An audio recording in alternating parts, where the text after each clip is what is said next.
Shanghai ताउन तंजीम ने अमन, हम-आहंगी और तरक्की के लिए इकदामात पर इत्तेफाक कर लिया। इस्लामाबाद में मुनक्किदा 23वें सरबराही इजलास में बाहमी तनाज़ात मुज़ाकरात के जरिए हल करने पर जोर। एक दूसरे की खुद मुख्तारी के एहतराम और इलाकाई सालमियत के अज़म का भी आदा। मुख्तलिफ शोबों में ताउन और सकाफती रवाबित बढ़ाने पर भी इत्तेफाक। पाकिस्तान खित्ते की तरक्की, अमन और खुशहाली के लिए अपना भरपूर किरदार अदा करता रहेगा। वज़ीर आज़म शहबाज शरीफ का SCO इजलास से खिताब। आलमी बिरादरी से अफगानिस्तान में छुपे दहशतगर्दों के खात्मे के लिए इकदामात का मुतालबा। गजा में इसराइली दरिंदगी रुकवाने की भी अपील।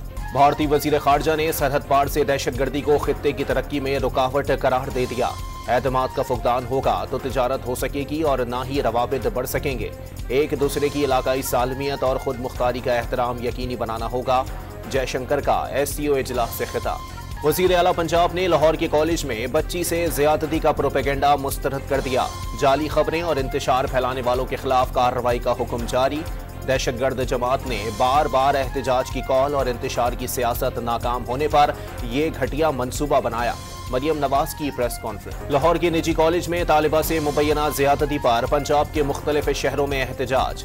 मुजाहिरीन की जानिब से लाहौर के कॉलेज में तोड़ फोड़, मोटरसाइकिलें नजरे आतिश। गुजरात के कॉलेज में एहतजाज के दौरान तशद्दुद से गार्ड जाँ बहक। हंगामा आराई में मुलव्विस से कई अफराद गिरफ्तार। 26वीं आईनी तरमीम मंजूर करवाने के लिए कोशिशें तेज तर। लीगी सदर मियां नवाज शरीफ ने सदर आसिफ अली जरदारी को आज शाम अशाइये की दावत दे दी।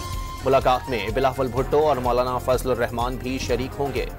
मुजव्वज़ा तरमीम के मुत्तफ़िका मुसव्वदे पर मज़ीद गौर होगा। बानी PTI चांसलर ऑक्सफोर्ड यूनिवर्सिटी के इंतखाब के दौर से बाहर हो गए। चांसलरशिप के इलेक्शन के लिए नामजद उम्मीदवारों की फहरिस्त जारी। उमरकोट में जाली पुलिस मुकाबले में मारे गए डॉक्टर शाहनवाज के केस में अहम पेशरफ्त।